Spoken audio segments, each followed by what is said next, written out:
Hello, Mrs. Adams. I'm glad you made it to your hospital discharge appointment. While you were in the hospital, we discovered that you have what is called heart failure. That sounds kind of scary. It is serious. If we don't treat it carefully, you could land back in the hospital. I'll do whatever you say. While you were in the hospital, did the nurses give you a list of medications and instructions about diet? Yes, but... Well, if you'll follow those, you should do fine. You look good today. I'll see you again in a month. Okay, I guess I can do that. This scene shows what can happen when patients with a serious illness come to a medical appointment alone and do not assert their needs. Appointments are short, and professionals try to pack in as much information as possible. Patients are often scared or ill and may not be able to absorb all the information and are not comfortable asking questions. To avoid this problem, bring along a friend or relative who can listen, ask questions, and make notes. Together with your friend or relative, 1. Get all the details of your health problem and how serious it is. 2. Ask questions about tests and treatment choices. 3. Write down and remember medical instructions. Hello, Mrs. Adams. Hello, Dr. Wolfson. This is my granddaughter, Jenny. She came with me today to listen and help me ask questions. What a good idea.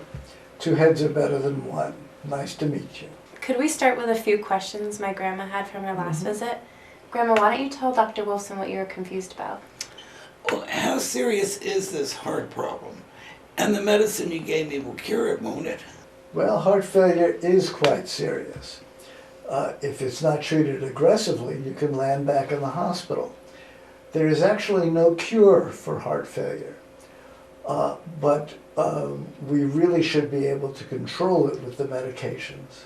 Well, how serious is my grandmother's case? As heart failure goes, it's mild, which is all the more reason for us to get on top of it, stay on top of it, and see to it that it doesn't get worse. Thank you for explaining that. Grandma told me she wasn't sure of what to look for and when to call if her symptoms change. Could you explain that, Dr. Wilson? Another good question. You should start by weighing yourself daily at roughly the same time and roughly the same degree of clothing each day. That way you can call me if you gain more than 3 pounds in a day, if you develop more breathlessness or more leg swelling.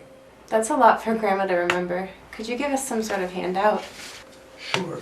This chart will tell you when to call me and when to call 911. I think I'll ask the visiting nurses to drop in on you.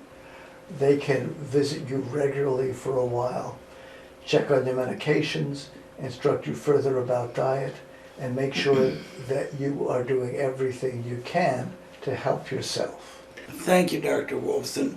It's scary to know you have a serious health problem, but now I understand better how to take care of it. I'm glad.